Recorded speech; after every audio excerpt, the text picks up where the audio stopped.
Thank you, Mr. Speaker. During the month of August, I held several town hall meetings throughout my district in Oregon.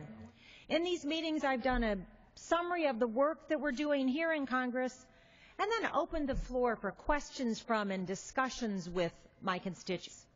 Without fail, in every town hall meeting, at least one person would ask about the partisan rancor and the gridlock that's come to characterize Washington. They would ask me, can you tell us something that's bipartisan that you've done, something where you've worked together, some achievement that everyone's agreed on? Now, when responding to them, I've often discussed a piece of legislation that's very important to the debate on budget priorities and this so-called fiscal cliff. That's the Sequestration Transparency Act. This bill passed the Budget Committee by voice vote and was later approved in the House with only 2 in opposition. After the Senate passed it with unanimous consent, the President signed it into law. So this was truly a bipartisan effort, a statement by almost every one of us working together that we're concerned about the impact that sequestration might have on our constituents, and an effort to get more information about the true harm that sequestration will cause.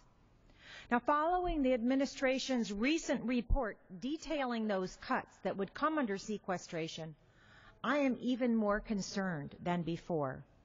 And my constituents are concerned, and I know constituents all across this country are concerned as well.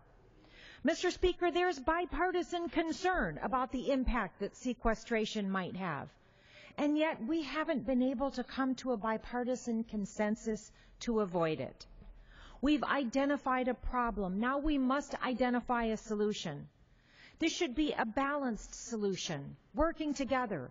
And I look forward to working with all of my colleagues on both sides of the aisle to arrive at that solution.